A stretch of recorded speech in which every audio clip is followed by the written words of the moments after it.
Thank you very much, Nikhil. At the onset, I must say big thanks to Lakshmi and Alka for this wonderful opportunity once again.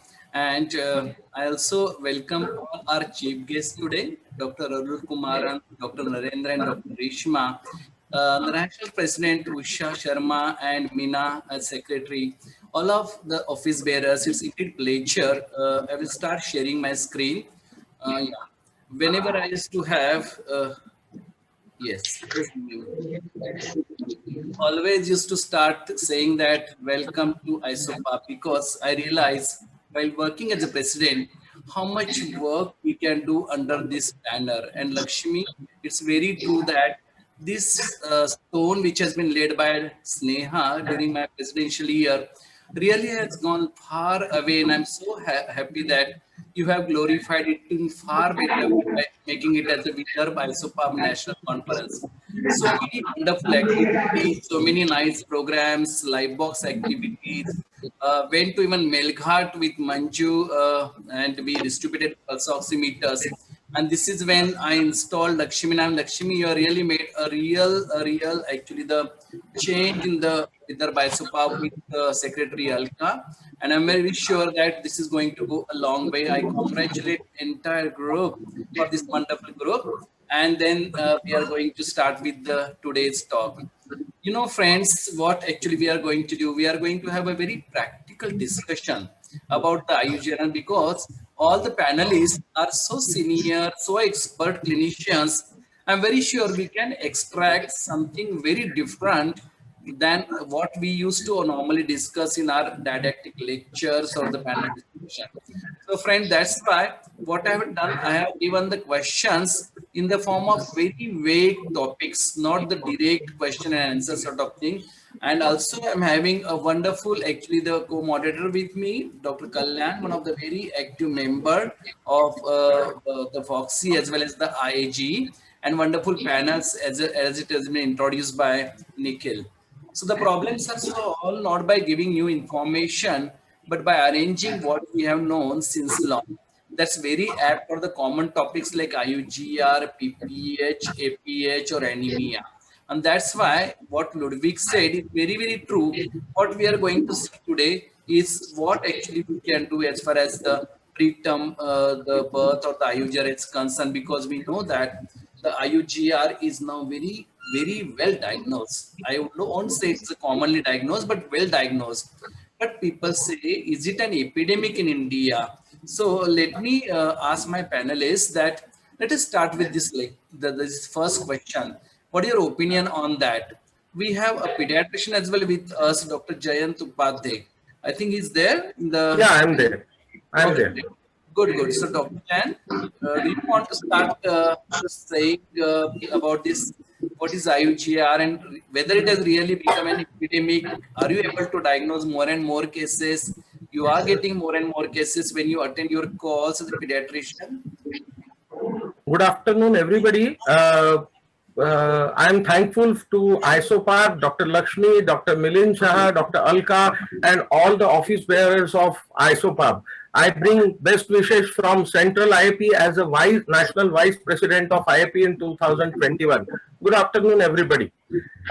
Coming to our topic, theoretically, IUGR is defined as rate of fetal growth that is below normal in light of growth potential of a specific infant as for the race and gender of the fetus. This being a theoretical definition, we have to understand what a normal neonate is. A normal neonate is a baby whose birth, there is a lot of disturbance. Can all other unmute themselves for a time being? Yeah, thank you. Please mute everyone except the speakers. Hello. Done, ma'am, done. I want to add. Just I'm yet to finish, madam. Please give me a moment. Yeah. There is a lot of disturbance from your end, madam. Ja, madam. थोड़ा सा unmute करेंगे. हाँ, thank you. A normal neonate is an infant, a baby whose birth weight is between 10th and 90th percentile as per the gestational age, gender, and race, with no features of malnutrition and growth retardation. Second, we come to two terms. always SGA, small for gestational age, and IUGR is synonymously used, but there is a subtle difference between the two. SGA is this term is used for neonate whose birth weight is less than 10 percentile for the particular gestational age or 2 standard deviation below the population norm on the growth charts. And the definition considers only birth weight without any consideration of the in utero growth and physical characteristics at birth. Whereas an IUGR, an intrauterine growth restriction baby, is a clinical definition and applies to neonate born with clinical features of malnutrition and in utero growth retardation irrespective of their birth weight percentile. Henceforth, AGA infant can be labeled as IUGR if they have features of in utero growth retardation and malnutrition at the time of birth. So we have to understand these differences. Good. Yeah, that's really wonderful, Jan. So I just wanted to ask Dr. Rita, you wanted to add something to this? As No, you said, yes.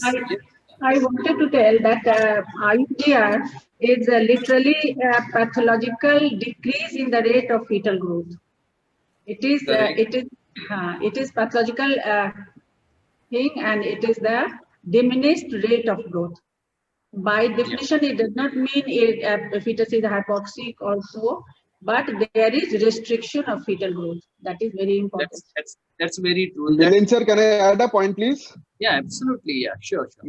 Yeah, and thank you so much, Lakshmi ma'am and the team for giving me this opportunity, and Milind sir and Kalyan thank you so much. So, sir, the second part of the talking about the epidemic, I think that has become quite important nowadays because considering the sort of ART services that we are providing, considering that what I see, what normally happens, 36 weeks is sort of considered to be the term for ART sort of babies, because people do not usually want to cross 36 weeks, maybe 37 weeks are the most.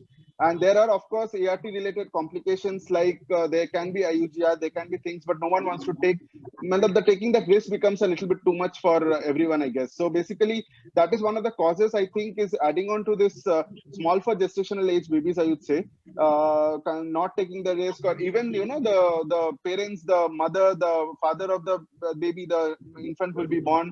They also basically are so, so apprehensive, and every other time if they come to a doctor asking this problem, that problem, so of course then it goes on to, the doctor at the end of it do not want to take that risk and maybe want to deliver. So I think that also adds on to the epidemic thing of IUGR nowadays in as far as epidemic is concerned, I want to bring out 2-3 points. It is 6 times higher in underdeveloped and developing countries, and more so in Asian continent. Almost 75% cases of IUGR from Asian subcontinent, followed by African and Latin American countries.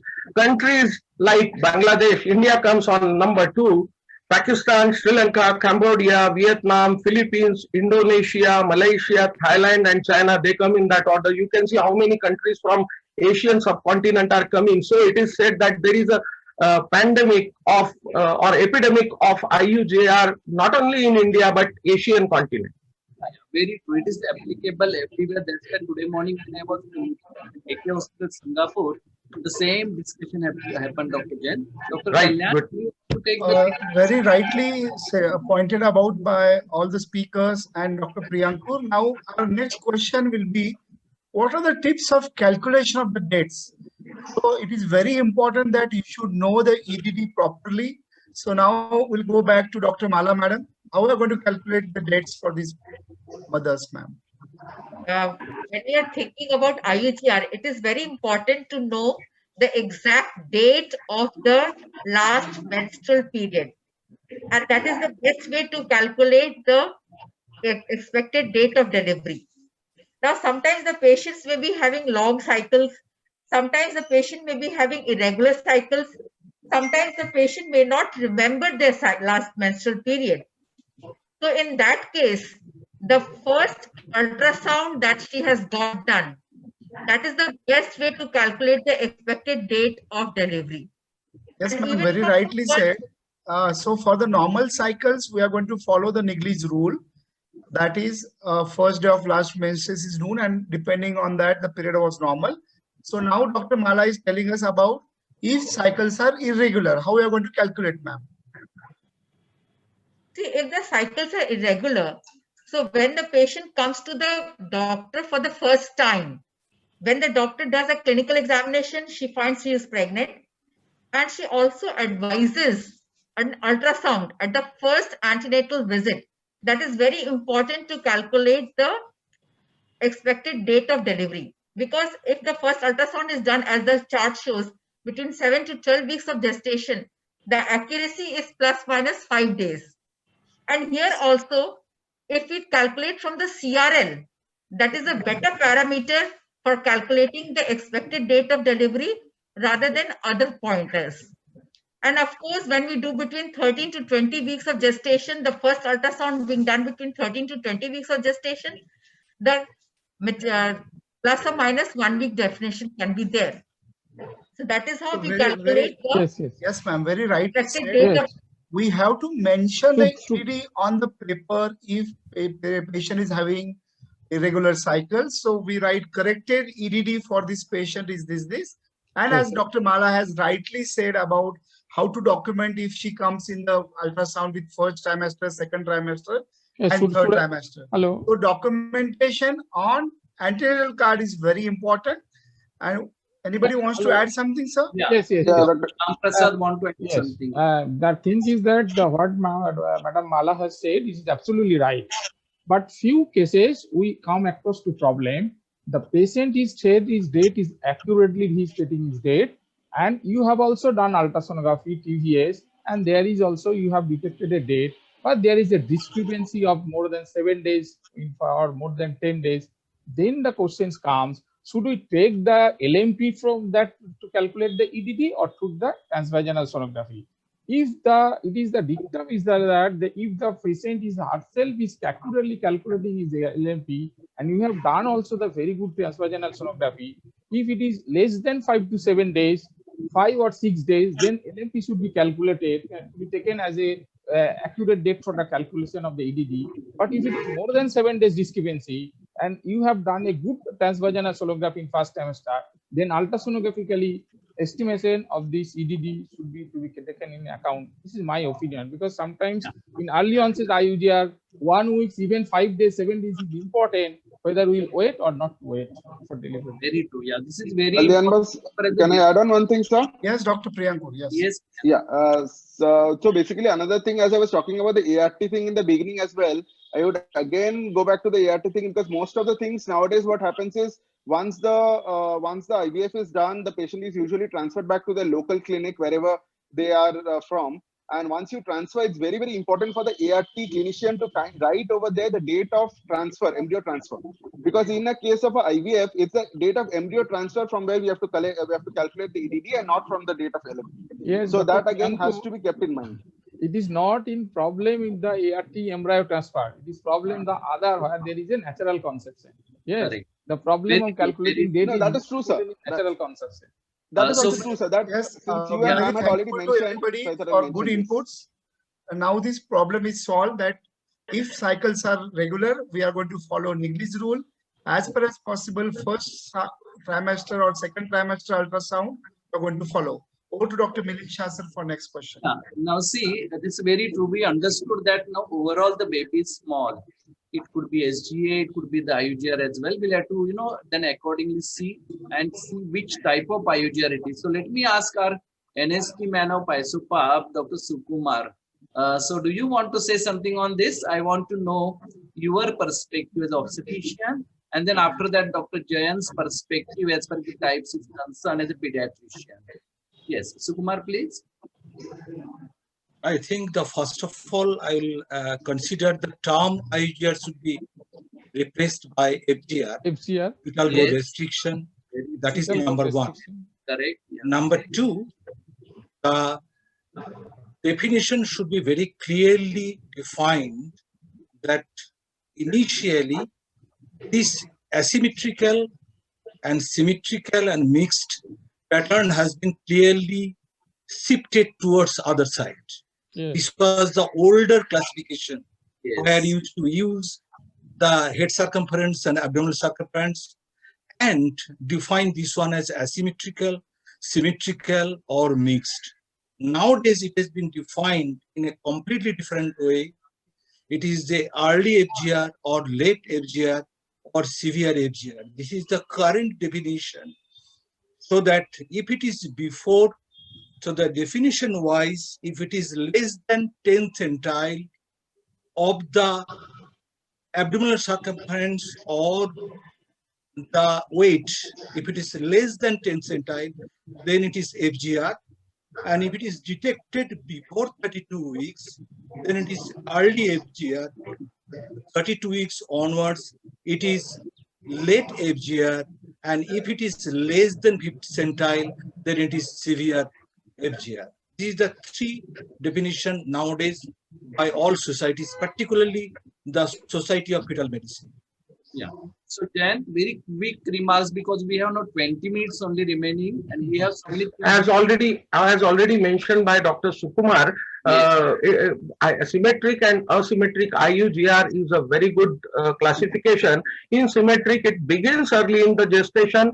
The cell number of the baby is reduced and basically is caused by intrinsic factor like congenital infection or chromosomal abnormality. There is a reduction in all parameters like weight, length, head circumference. So less than 3 centimeter difference in head and chest circumference will be there. In asymmetric IUGR, it begins late in second or third trimester. Cell number is normal, but the cell size of the baby is reduced, and there is reduction in fetal nutrient that limit glycogen and fat storage, caused usually due to placental disorder. Features of malnutrition are pronounced in the form of various features, and usually ponderal index is less than 2. In mixed, there is a decrease in number of in cell as well as size of the cells, and occurs mostly when early IUGR is affected further by placental cause in late pregnancy. This represents the clinical features of both symmetrical as well as asymmetrical IUGR. That is what I want to say. Hello. Hello. Yes, Kal- Yeah, can we add something? Just one. yes, yeah. Yes. What Dr. Barik has said absolutely right, that the early onset or late onset IUGR, if there is a less than third percentile, there is no problem. Whatever may be, that it is IUGR, either early onset or late onset. But problem lies in between the third percentile to 10 percentile. Whether we should stamp all this as a IUGR or we need some of these features of other vascular environment is early IUGR. Whether I have to say whether we will follow the Delphi procedure or not. If stamp is a case of IUGR below 10 percentile, having an early onset, there should be at least one vessel's involvement of uterine and umbilical. And if it is less onset, either there will be umbilical or cerebral artery involvement. To stamp is a case of IUGR. Yes. Kalyan, do you want to continue with the next question? Kalyan, are you there? Yes, please. Yeah, please. So now moving to the next slide, as everybody knows, this chorionic villa, fetoplacental barrier, and depending on the first wave of trophoblastic invasion and second wave of trophoblastic invasion, there is regulation of the fetal growth, and that is how IUGR sets in, PIS sets in. So my question to you all, what are the factors which are responsible for IUGR? I think Dr. Rita Kumari ma'am has not answered, so can she answer? Yeah. Yes. Yes, Dr. Rita ma'am. Yes, there are many factors responsible for growth restriction. And to start with, there are a number of factors, that is maternal weight before conception. If the maternal weight is less and the patient is having less BMI, she is a heavy smoker or alcohol or any drug abuse is there, history of these things, or if she has delivered previous baby with a small for gestational age or IUGR, then she is more prone to develop this fetal growth restricted baby. Besides, if she is having hypertension or vasculopathy due to any cause leading to placental insufficiency, that will be like essential hypertension or pregnancy-induced hypertension or chronic nephritis, and collagen disorder. If she is having cardiac disease, especially of the cyanotic variety, congenital cyanotic variety, then she is more prone to develop this small for dead baby. And then if she is having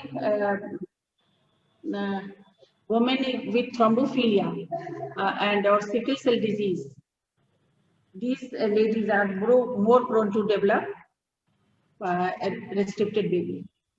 Yes. Besides, Very well summarized, Dr. Rita ma'am. nutritional factors are there, genetic factors are there. If the baby is having any infection of fetal, placental causes are also there, but these patients are more liable to develop. Yes, ma'am, very nicely summarized. All factors which are related to the mother are important, and nowadays with the SLE, APL, tropophilia, that is going to have an impact on the IUGR pattern. Over to Dr. Milind, sir. Yeah, now I wanted to ask my panelists, the both, again, a pediatrician opinion and the OB/GYN opinion about the complications, because to manage this baby is the challenge for both of them, the gynecologist as well as the pediatrician. So Mala and Jayant, again, you can have. Shall I start first? Yeah, Jayant, sure, yeah. Yeah, there are several issues as far as IUGR is concerned. After birth, there are several issues as a complication. Immediate mortality and morbidity that affects IUGR baby. Because of there is a difficult cardiopulmonary transition and perinatal asphyxia, meconium aspiration, and PPHN.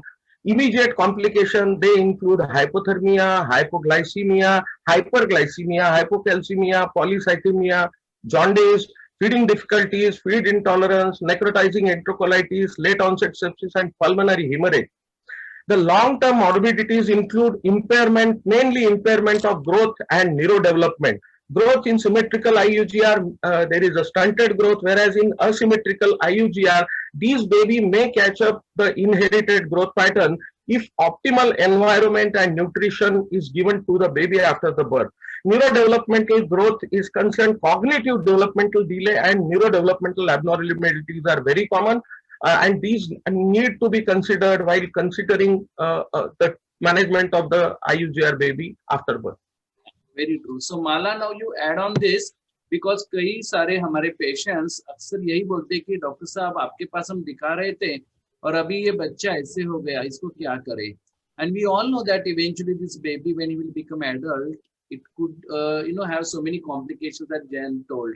So do you want to add something on this, Mala? Yes. Dr. Jayant has told about the neonatal part. Now, Yes. as a obstetrician, we have to counsel and prepare the patients for all these eventualities. We are seeing the patient right from the first visit. The first trimester ultrasound is a very important screening modality for predicting the IUGR of the patients. And then we have to take some preventive measures. Like in the dual marker, if the Papa A is less than 0.415, it's a great predictive marker for IUGR. When we are doing the NT-NB scan, then in that case also we should look for the uterine artery Dopplers. If the uterine artery Dopplers are, a resistance is raised in that can also predict our long-term IUGR, either early IUGR or late IUGR. So when we are seeing the patient in the first trimester itself, we should be able to predict whether this patient is going to have preeclampsia, IUGR, because even then the dual marker also can guide us. Yes. If you get such a patient of high risk, which is having high risk for IUGR, we can give some preventive measures. And our preventive measures adding EcoSprint to the patient. And if we can add antiplatelets before 16 weeks of gestation, maybe we can IUGR in the patient. So we have to predict and prevent as an obstetrician. Of course, if the patient comes late to us, then in that case, it is very difficult for us to counsel the patient, predict and prevent. But from 26 weeks onwards, we should do Doppler flows for these high-risk patients. If the Dopplers are deranged, then every 2 weeks we should do the interval growth and Doppler scan. If the Dopplers are deranged or going to absent, then Dopplers have to be done every day till we And can. we are going to cover those parts. Yes, management, yeah, correct. Yes, Dr. Milind, I want to add, you have Yes. mentioned a number of diseases which are fetal origin of adult type, and to Yes. add, a number of cases have been seen of cerebral palsy. Cerebral palsy have also been seen to be increased 4 to 6 times in these babies later on. To add Yeah. all this. just I want to add just one line. Hello. Yes, Ampersand. Yes. It is a FOAD, that is a fetal origin of adult disease. The better terminology is the DOAD, I think, maybe the developmental origin of health and disease. Yes? Yes, yes. Yes. Not Yes, FOAD. New terminology. We need to know Developmental that there are origin of few health and adult disease. diseases where fetal IUGR may play important role. Yes. And these are coronary artery disease, hypertension, type 2 diabetes, obesity, PCOD. We need to counsel this to this patient. Otherwise, they can just ask you in the future about these diseases. Over to Dr. Milind, sir. Yeah, now the question comes, the one which I was saying, हमारे साथी क्यों? That is a very commonly asked question by the patients. कि फिर हमारे साथ ही ऐसा क्यों हो गया? And you know, sometimes we used to tell them about all those environmental factors, their diseases, their infections. But does it have any genetic role as far as the IUGR is concerned? Anyone wants to put any light on that? Yes. Dr. Priyankur, you can add. Yes, yes. Yes, Kalyan. There are a lot of maternal factors gene. that I see nowadays that has really, this is something that has been really talked about. So there are factors like the angiotensin converting enzyme and apolipoprotein E gene polymorphisms, which people are talking about the most actually in case of IUGR. There are other factors also which are quite important, I would say, something like a thrombophilic polymorphism or a MTHFR, the active folic acid part that we are getting nowadays. There are a lot of companies which are coming out with. So there is a factor called the MTHFR gene polymorphism, which is also one of the things that is talked about. Again, as it's shown over here, insulin-like growth factor 1 is another factor which is quite very important for polymorphism. There is another important factor that is the FAS, that is TNFR-SF6 gene. This gene is again talked about as one of the factors of gene polymorphism. Along with this, I would say this gene that I've just talked about, the TNFR-SF6, this gene has also been talked about for increased incidence in preeclampsia as well in inclusion with IUGR. The only thing is in our clinical practice, how much we can utilize this, how much we can counsel the patient to get the screening for all this done when the IUGR is set in is another thing that we'll have to definitely look into. Small addition I would like to make. These are the genes which encode for specific protein, specific enzyme, specific hormone in that baby. If it is defective, the growth is defective. So we have to understand that gene polymorphism plays an important role in IUGR. Yeah, this I wanted to add specifically because you know that this genes polymorphism is now coming as a picture in many other diseases as well, and we need to inculcate more and more studies to understand this. For example, we are doing a study with about this gene polymorphism for the endometriosis. In the similar way, suppose we inculcate more and more studies, probably more light can be thrown. Friends, I do understand we have only 40 minutes with us, and probably we may miss certain actually the aspects of IUGR in given time, but I'm very sure whatever aspects we are going to cover are very, very important and more elaborative and more useful for the all viewers who are almost more than 700 in number. So Kalyan, next please. Yeah. Yeah, so everybody knows that endocrine factors are responsible for IUGR. So my question is to Dr. Mala Srivastav. You have a patient of asymmetrical IUGR. Are you going to evaluate certain endocrine factors?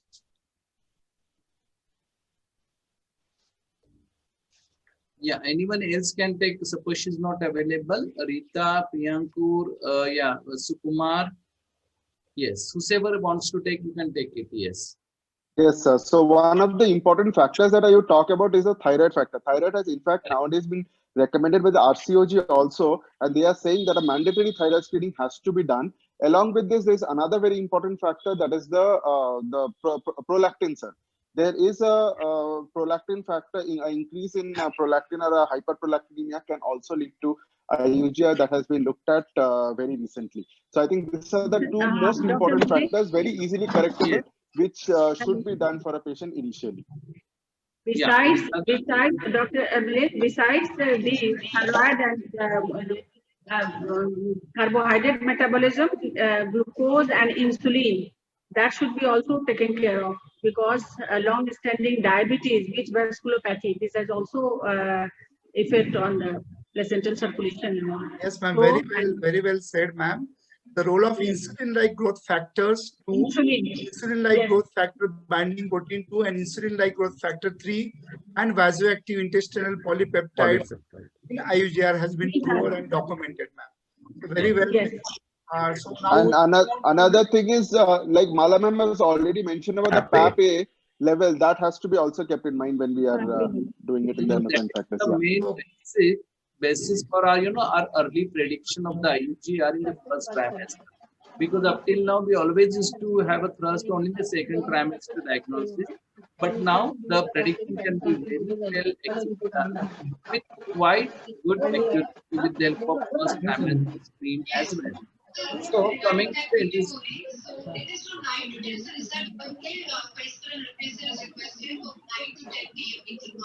someone is speaking. But 9:30 Alpesh and me have another meeting. I think someone is I speaking. think please Can you just- mute everybody apart from panelists. So Yeah. to conclude this, the low circulating levels of PAP-A in early pregnancy have been IUGR. Now we are moving to the most important part, that is how you are going to do this investigation algorithm. Dr. Milincha is going to take this. Yeah. So Nikhil, can I request you to Sir, I think we'll request Raj or Nikhil to kindly mute everyone. There's some meeting going on somewhere inside. We are not able to hear anything. Please mute everybody apart from panelists. That's what I'm just muting people. Please continue. So Raj, can you just look into the matter? There's a lot of noise which is coming up, and probably my panelists won't be able to express their views. Yeah, I just muted 4 of them. Please continue. Yeah, good.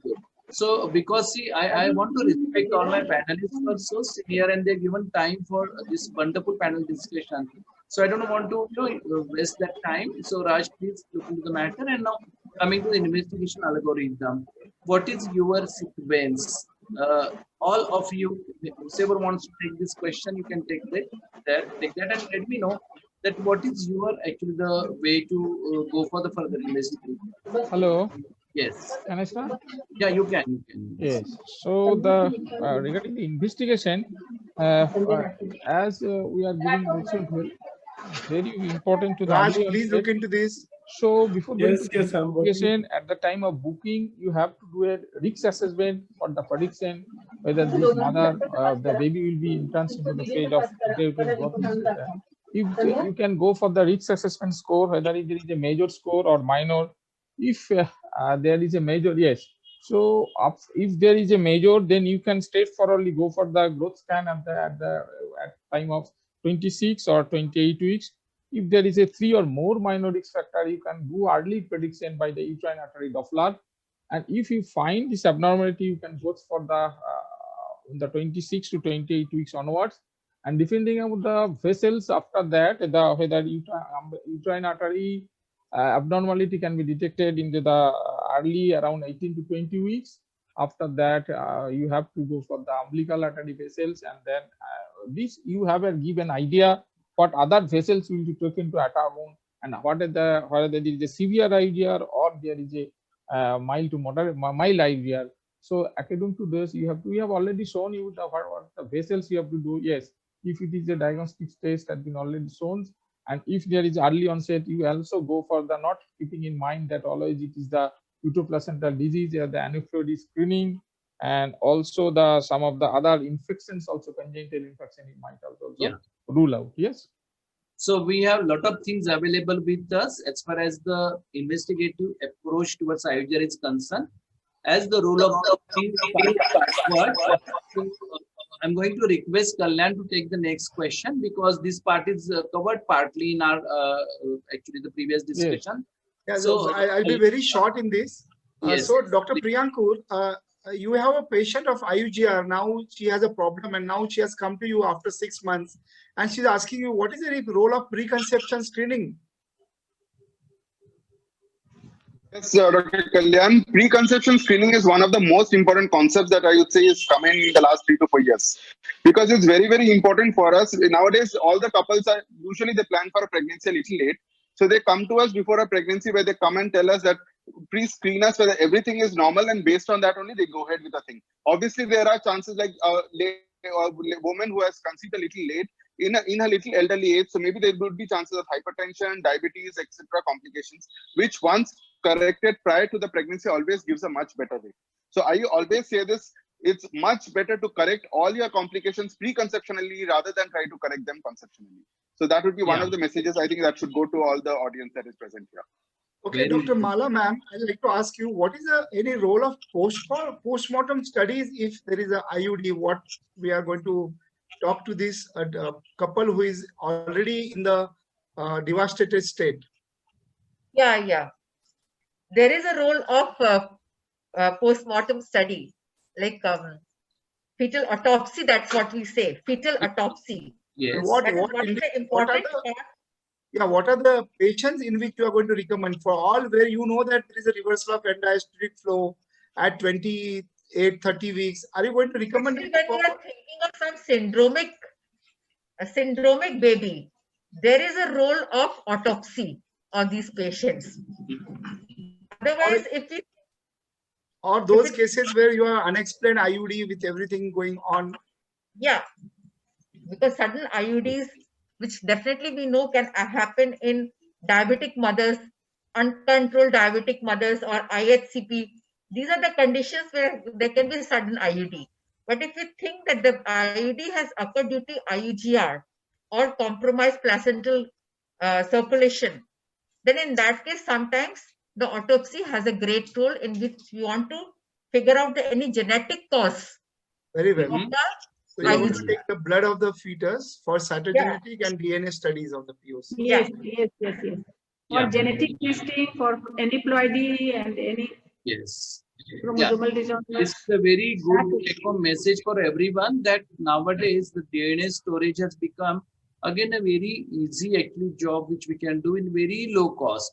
And eventually, if suppose we want, we can definitely utilize those DNA for the further studies.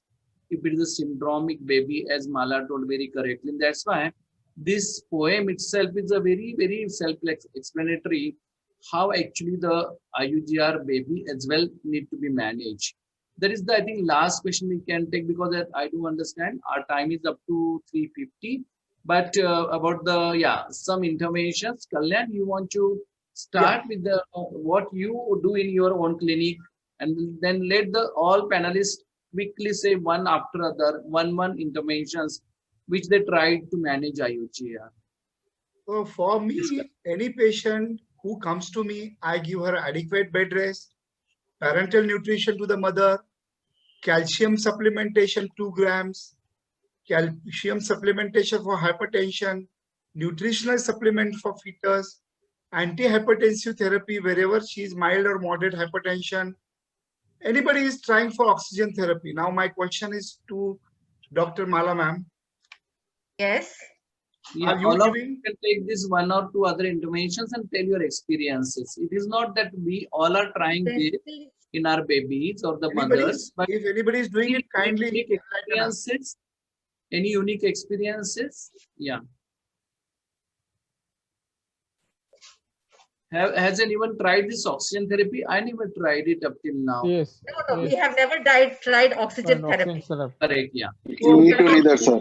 We have not tried, but there are reports. Yeah, but there are reports at higher rate. When we think the cases of IUGR, yes, but Cochrane review is there. and that does not support the use of that oxygen therapy to be very effective in that cases of Okay, IUG. now we got a message from organizers to finish it off fast. So now my question is to all panelists. Anybody has any experience of Sildenafil for IUGR? No, Sildenafil, yeah. no, As a person, no, yeah. no, Nobody is using it.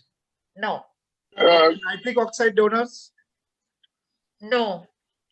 Actually, we are very lucky in our hospital. We have a very good nursery. When we think there is a IUGR, that means the uterine environment is not very congenial for the patient and the baby.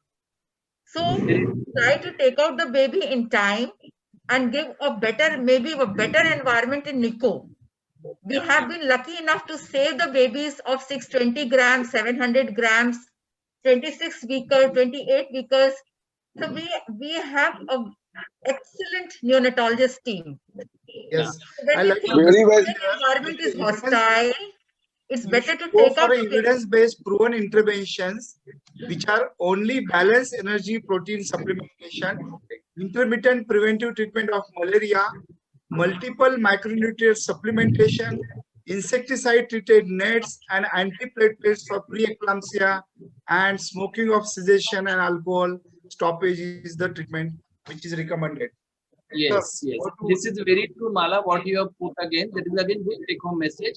ये बच्चा है आपके home में शायद safe ना हो, लेकिन कई बार बाहर आने के बाद as the environment improves, probably they perform well when they are in the nursery or the NICU. So last question to Jayant, what is your say on this?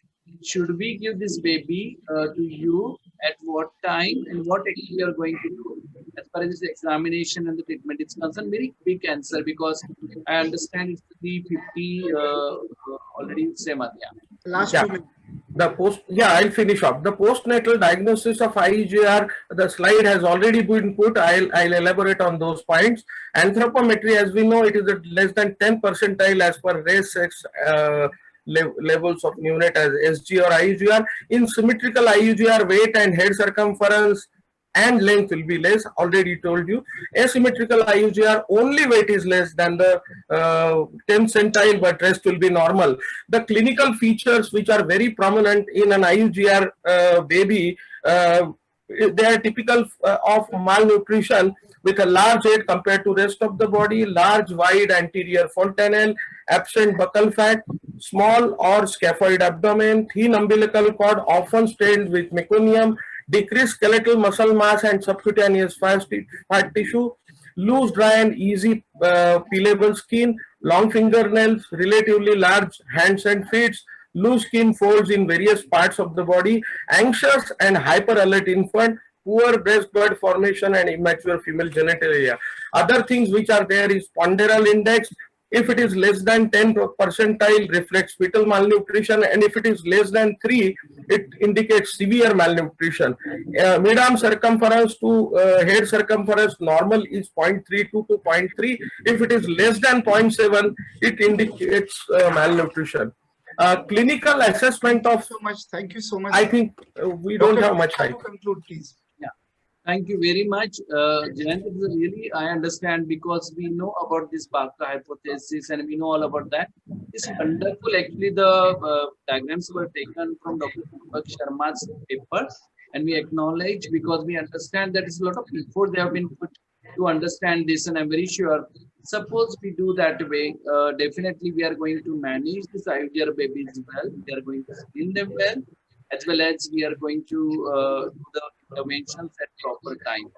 I understand at 4 o'clock we are going to start with the keynote, and as the time is over, I think we can take only one question from the. Just let the question come on chat, Dr. Milind, and we'll try. Yeah, exactly. Can we take 2 minutes for the on-floor questions, Raj?